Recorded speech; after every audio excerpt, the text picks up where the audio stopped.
three men gripped the chief executive's wrists inside a candlelit dining room, certain that money and muscle made them untouchable. They believed no one would dare interfere, not with bodyguards paid off and a plan already in motion. At the next table sat Mason Cole, a quiet single father in a worn jacket, eating a modest dinner trying to avoid trouble. But when Amelia Hart leaned close and begged him to save her life, he rose without hesitation. No one in that room knew the overlooked man beside them had once been trained to end a crisis before it began. If you love a cold-blooded twist that nobody sees coming, stay with this story until the very last word today.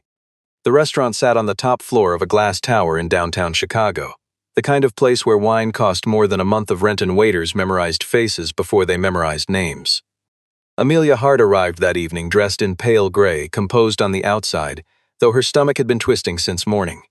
She had discovered only hours earlier that her chief financial officer, Jackson Pierce, had been quietly moving sensitive financial records to servers outside the company's control.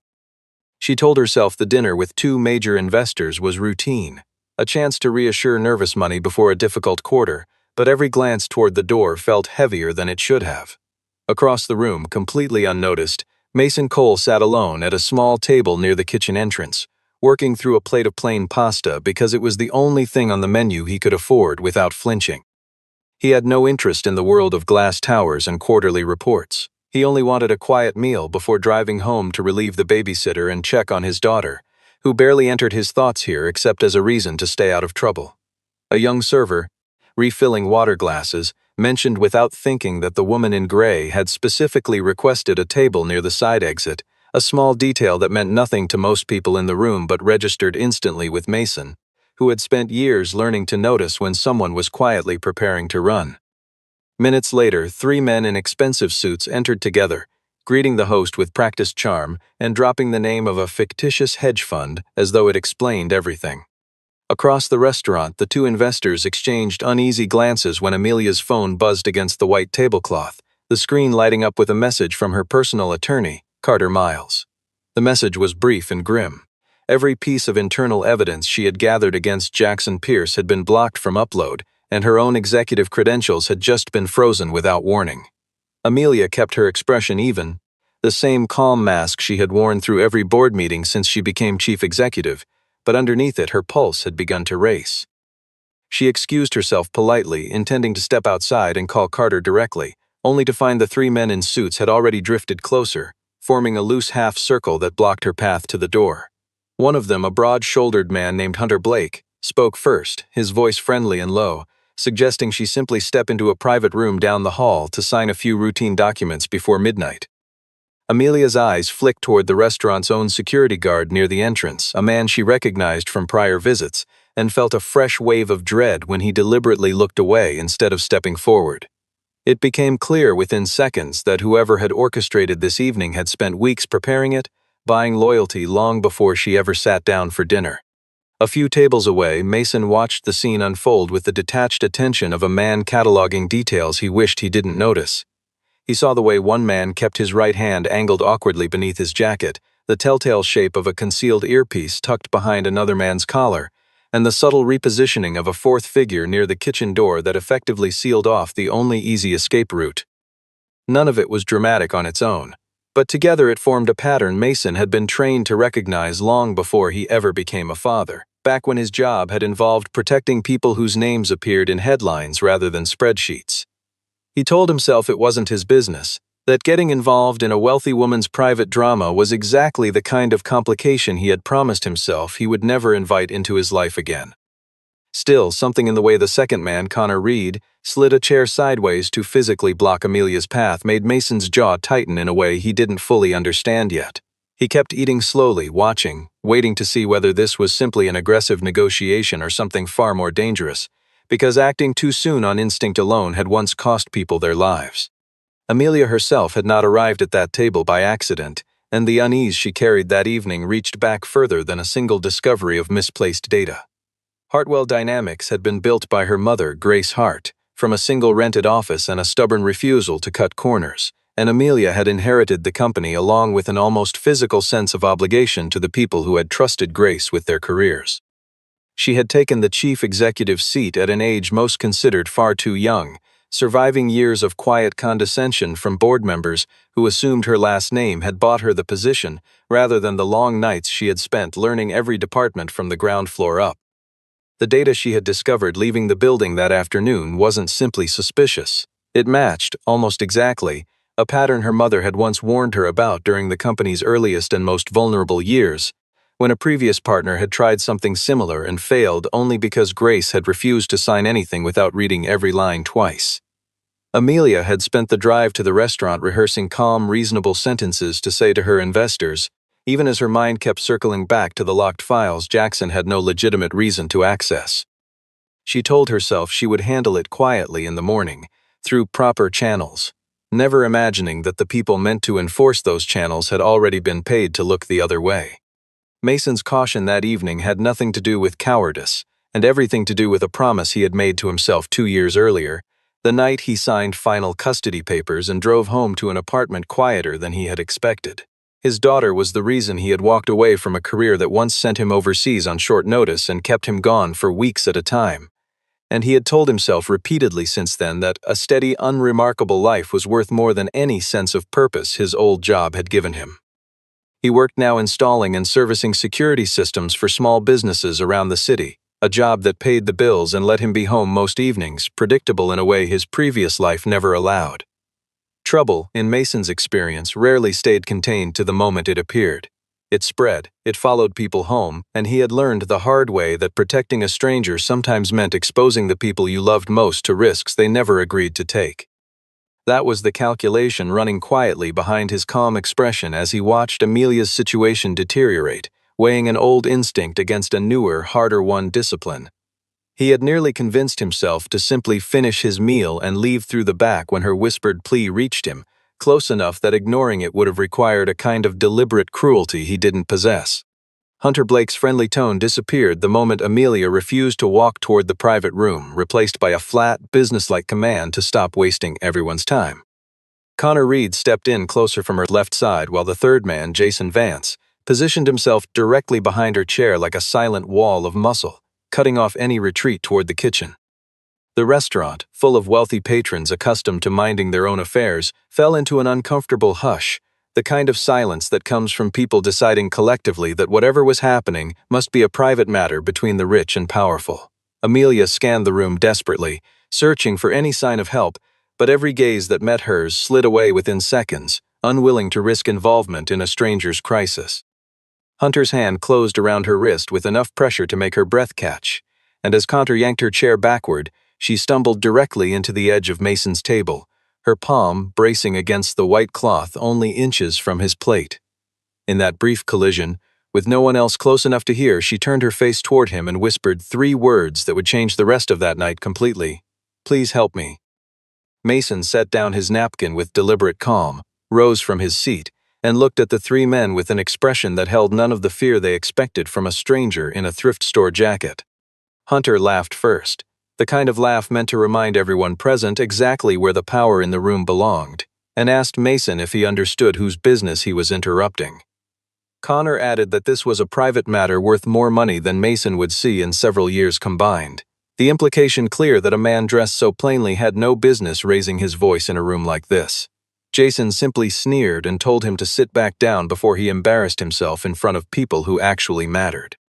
Mason said nothing about money or status, offering instead a single quiet instruction: let go of her hand. His voice carried no anger and no bravado, only the flat certainty of someone who had said similar words before under circumstances far worse than a crowded dining room. Amelia, still caught in Hunter's grip, felt something shift in the air, a recalibration of danger that the 3 men sensed but couldn't yet name. For the first time since the men had approached her table, she allowed herself to believe that this stranger in worn clothing might actually be capable of helping her. What happened next took less than 30 seconds, though to the handful of people watching it felt suspended in slow motion. Mason stepped forward and caught Hunter's wrist in a controlled grip, twisting the angle of the joint just enough to force him to release Amelia without breaking anything, a technique born from years of training rather than raw aggression. Connor lunged toward him from the side, and Mason used the edge of an empty chair to redirect his momentum, sending him stumbling into a nearby serving cart with a clatter of silverware rather than a punch. Jason tried to close off the path toward the kitchen, But Mason pivoted low, hooked a foot behind his ankle, and used his own forward weight against him, leaving him sprawled awkwardly without a single dish broken on the surrounding tables. There was no blood, no shouting, no chaos of the kind people expect from a fight in the movies, only the precise, almost clinical efficiency of someone who had clearly done this before under far higher stakes. Amelia stood frozen for a moment, staring at the man who minutes earlier she hadn't even registered as a presence in the room.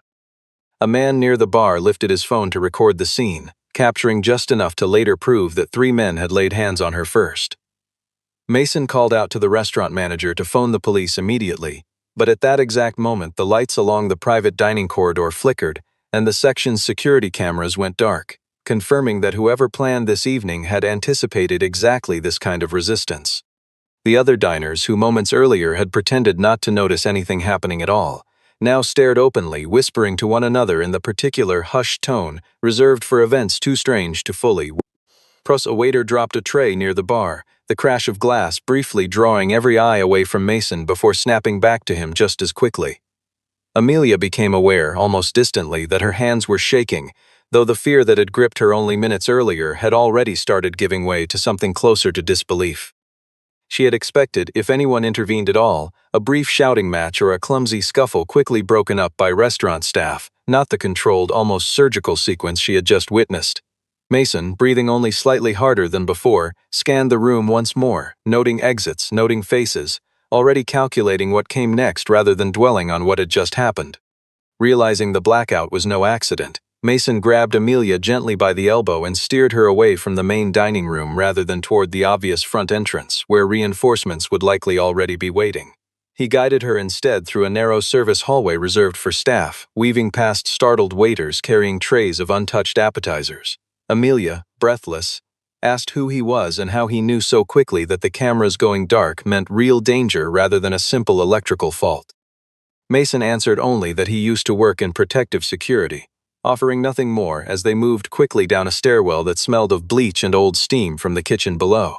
Behind them, raised voices indicated that Hunter and his men had recovered and were calling for backup, confirming that the original 3 attackers were not working alone.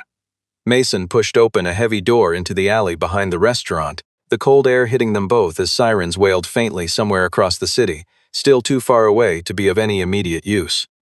Amelia tried to dial Carter Miles, but Mason stopped her hand gently, warning that if her phone's location had already been compromised, calling anyone now would only draw their pursuers directly to wherever they stood.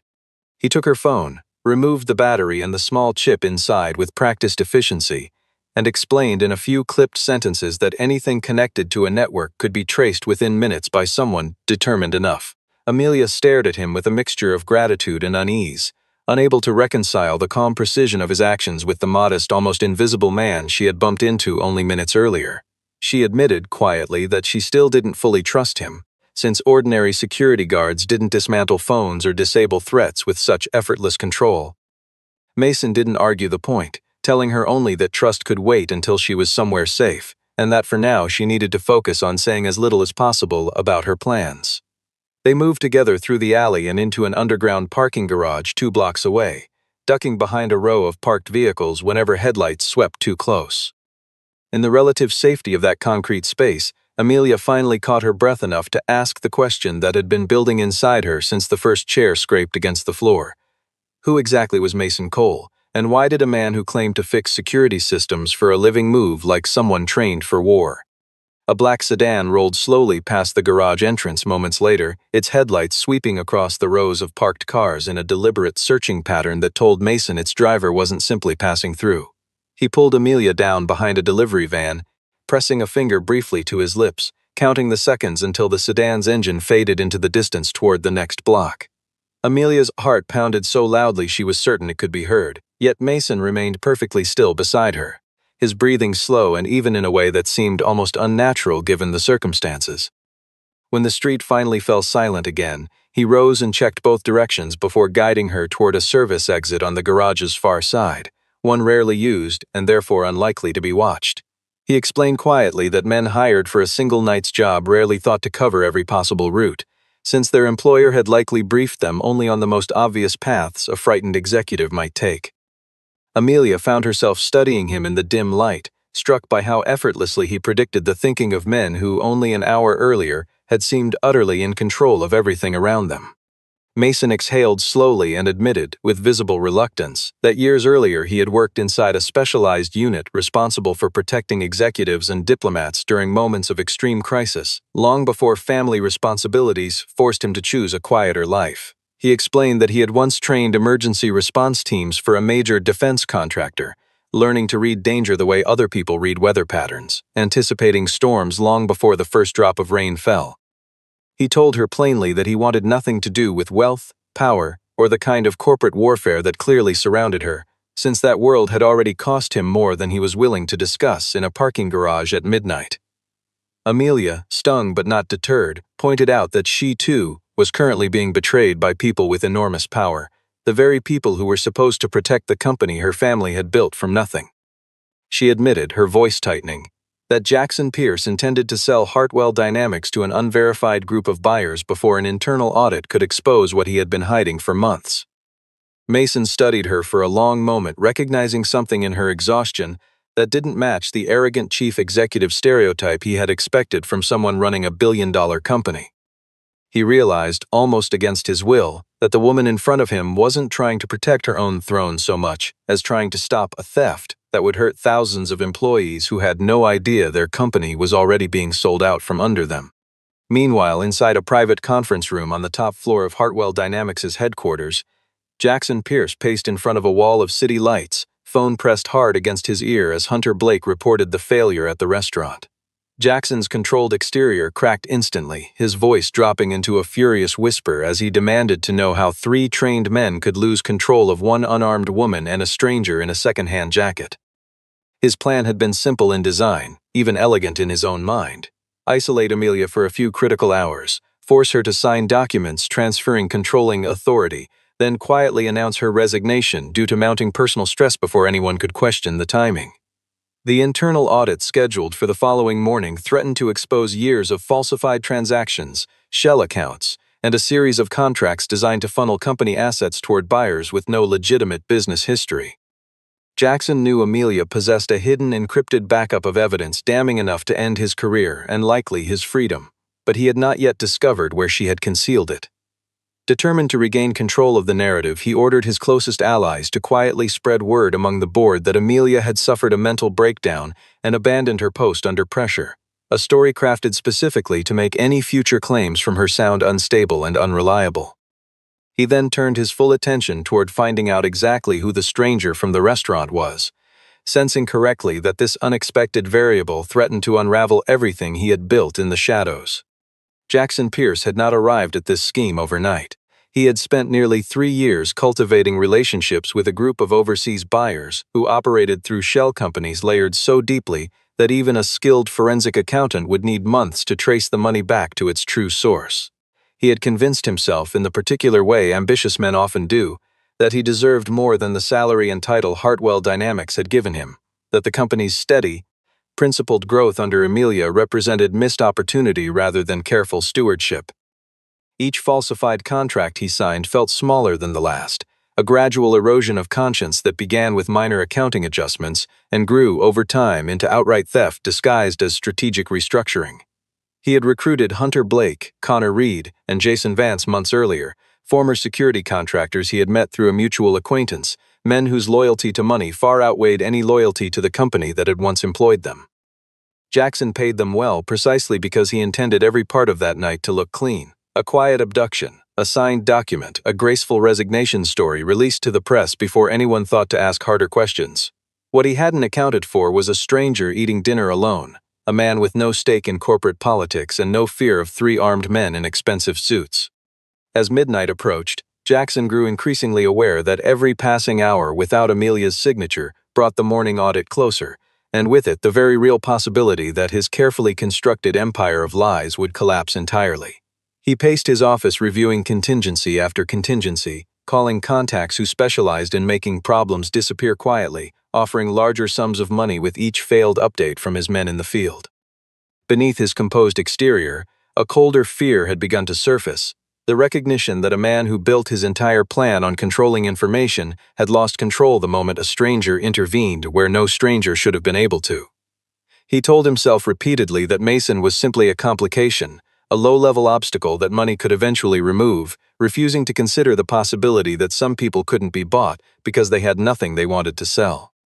That blind spot, more than any single mistake in his elaborate scheme, would prove to be the crack through which everything he had built eventually came crashing down. Back in the parking garage, Amelia finally revealed the one piece of information she had been guarding most carefully. A secondary server, long forgotten by most of the company, still sat active inside her mother's old private office across town. Grace Hart, Amelia's mother and the company's original founder, had insisted years earlier on keeping a separate, manually maintained backup system, distrustful even then of how easily digital records could be manipulated by ambitious executives. Mason listened carefully, weighing the risk of involving himself further against the growing certainty that walking away now would leave a dangerous man free to destroy an entire company built by people who had nothing to do with his crimes. He agreed to help her reach the office, but only on the condition that once they secured the evidence, she would hand everything directly to federal investigators rather than attempting to negotiate quietly through internal channels. Amelia agreed without hesitation, recognizing for the first time in years a kind of integrity that had nothing to do with boardroom politics or carefully worded press releases. They made their way across the city in a borrowed delivery van that Mason arranged through a contact who asked no questions, avoiding main roads where cameras and patrol cars might draw unwanted attention. Inside the old office building, dust-covered furniture sat undisturbed beneath dim emergency lighting, a forgotten relic of the company's humble beginnings standing in stark contrast to the glass tower that now bore the Hartwell name. Mason moved through the building methodically before allowing Amelia to proceed, checking each entry point, testing the elevator controls, and scanning the lobby's outdated camera system for any sign of tampering. Satisfied that the building remained untouched by Jackson's people, he allowed Amelia to lead him toward a small storage room on the third floor, where her mother had once kept the company's earliest financial records. Inside, behind a locked cabinet, they found exactly what they needed: copies of falsified wire transfers, a list of suspicious offshore accounts, and forged contracts bearing signatures that didn't match any legitimate board member. Amelia's hands trembled as she copied the files onto a small encrypted drive, finally holding tangible proof of the betrayal she had only suspected for weeks. Among the papers, Amelia found a faded photograph of her mother standing in that very office decades earlier, surrounded by boxes and unopened paint cans, looking exhausted but unmistakably proud. She paused for a moment longer than she meant to, tracing the edge of the photograph with one finger, thinking about how casually Jackson had been willing to erase everything that image represented. Mason, watching her from the doorway, said nothing about the photograph, understanding instinctively that some moments needed silence rather than reassurance. He instead continued scanning the documents spread across the desk, recognizing financial patterns he had seen before in other corrupt organizations, the same slow, deliberate siphoning of money dressed up as routine business expense. The scale of it surprised even him, the casual confidence required to falsify contracts worth such enormous sums while still attending board meetings and shaking hands with people he was actively robbing.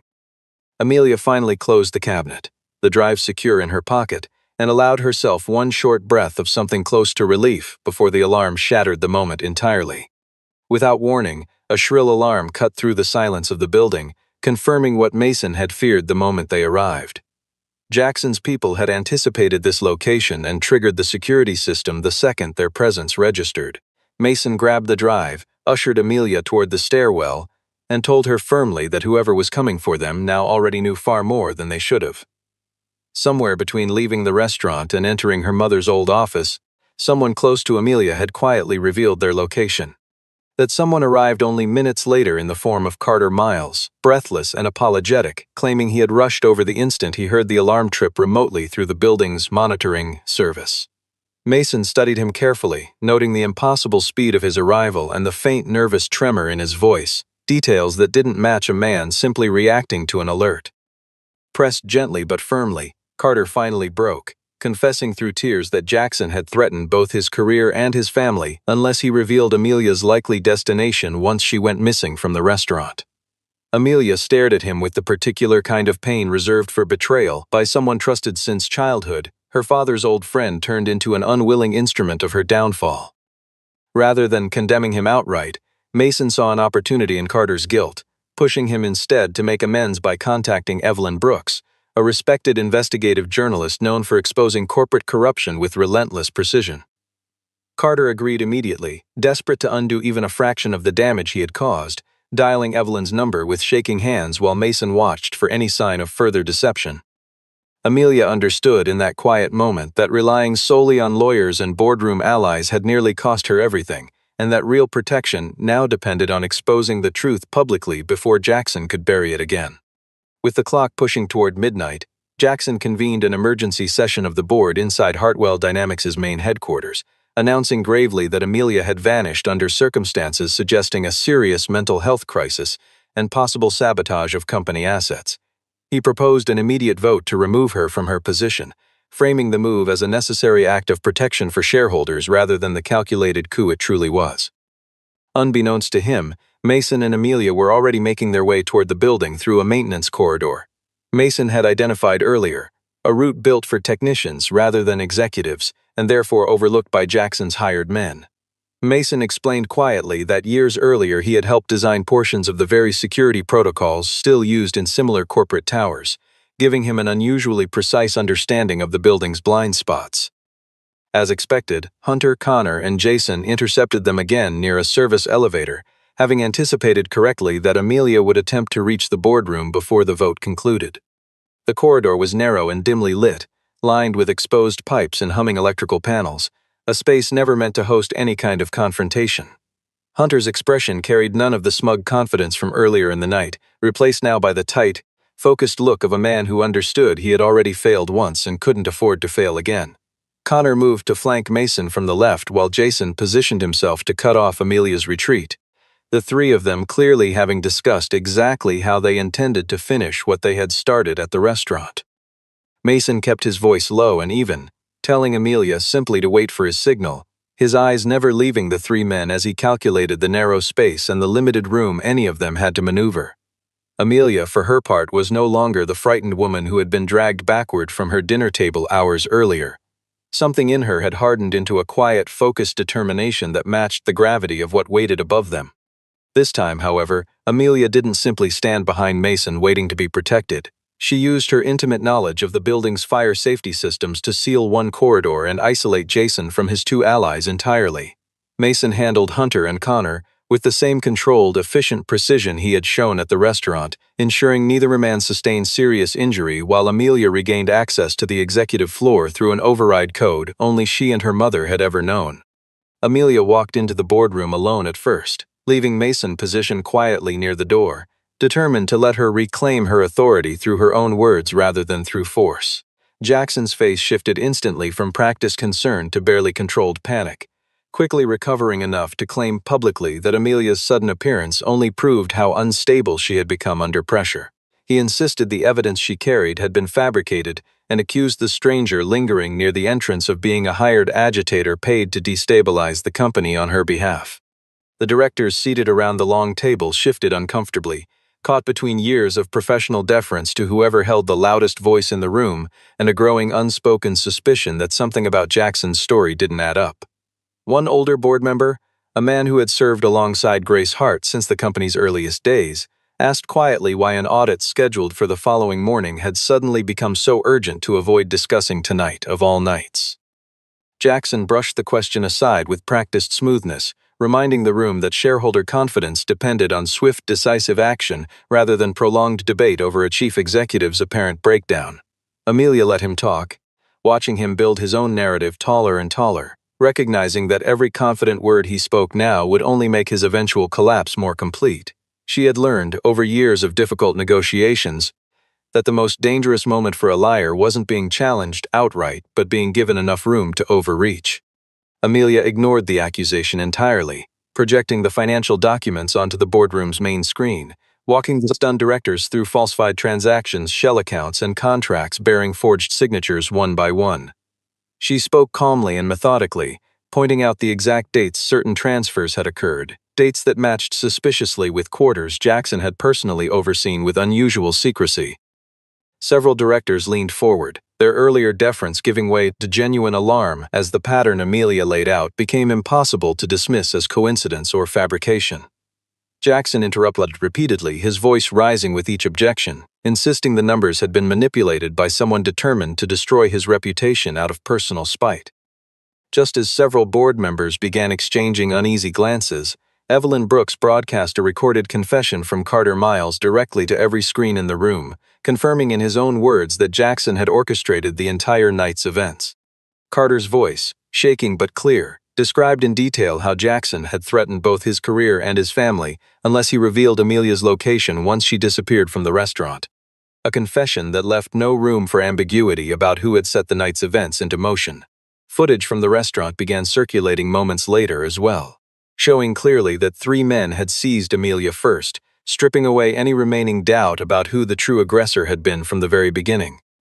The room fell into stunned silence as one director after another realized they had nearly voted only minutes earlier to remove the one person who had actually been protecting the company's interests all along.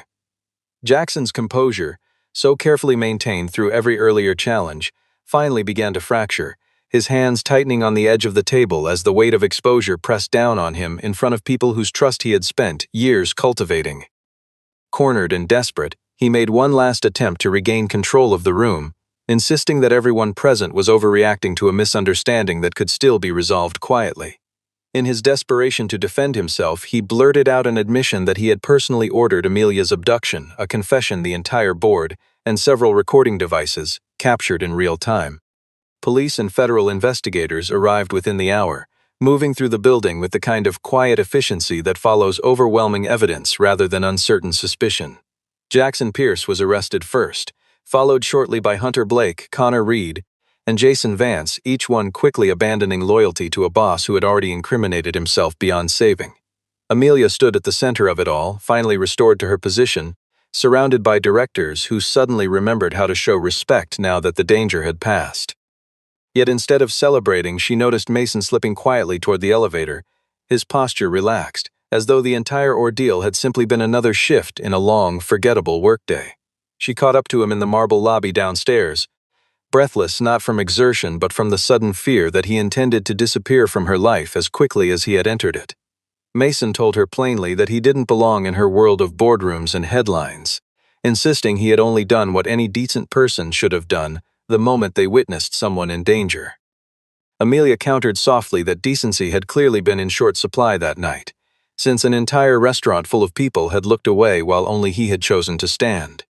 Rather than offering him money in a way that might feel like an insult to what he had done, Amelia proposed something different, a position as an independent security consultant for Hartwell Dynamics, with full authority to refuse any assignment that conflicted with the quiet life he had built for himself and his family. Mason hesitated, weighing the offer against years of deliberately avoiding exactly this kind of entanglement, but something in her sincerity, free of arrogance or performance, made him reconsider. He agreed cautiously, on the condition that his involvement remain limited and private, with no public statements, no interviews, and no attention drawn to the daughter who depended on him living a quiet, ordinary life. Amelia accepted without argument, understanding instinctively that his protection of her had never been about recognition, but about a simple refusal to let cruelty go unanswered. In the weeks that followed, Hartwell Dynamics announced a sweeping restructuring built on transparency, replacing compromised executives with leaders chosen for integrity rather than convenience. Carter Miles voluntarily surrendered every piece of evidence he had once concealed, accepting the legal consequences of his earlier betrayal as the price of finally doing right by the family that had trusted him for decades. Evelyn Brooks published an extensive investigation into the entire affair, turning what had nearly been a quiet corporate crime into a very public reckoning that few involved would soon forget. Amelia changed the way she led from that point forward, no longer extending blind trust to anyone simply because they wore an expensive suit and spoke with practiced confidence. She learned to look instead for the kind of quiet integrity she had glimpsed in a stranger's eyes across a crowded restaurant, the kind that didn't announce itself with charm or status. Mason, for his part, returned to his ordinary routine, taking only the occasional consulting assignment when it didn't threaten the careful peace he had built for his small family. He never sought credit for what happened that night, never gave interviews, and never allowed his name to become part of the story that eventually spread far beyond Chicago. Grace Hart, hearing the full account of what her daughter had endured, told Amelia quietly that she finally understood why she had always insisted on keeping that old office untouched, as though some part of her had always known it might one day matter again.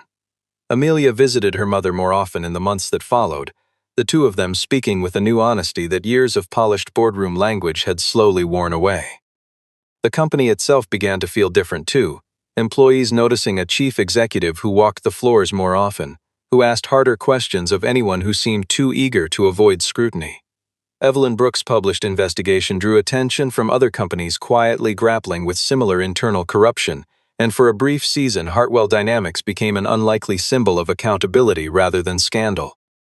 Mason watched all of this unfold from a comfortable distance, occasionally reading a headline online before closing the browser and returning to whatever ordinary task waited for him that evening. Months later, Amelia returned to the same restaurant where everything had begun, requesting the same quiet corner table near the kitchen entrance, and invited Mason to join her for dinner. This time there was no panic in her eyes, no whispered plea for help, only a calm gratitude that needed no dramatic gesture to express itself. Mason arrived in the same worn jacket, unconcerned with appearances in a room that had once dismissed him entirely, and Amelia found herself smiling at the small, stubborn consistency of that choice. They spoke for a long while about ordinary things, the kind of conversation neither of them had allowed themselves the luxury of having in weeks, and for the first time since that chaotic night, the silence between them felt comfortable rather than tense.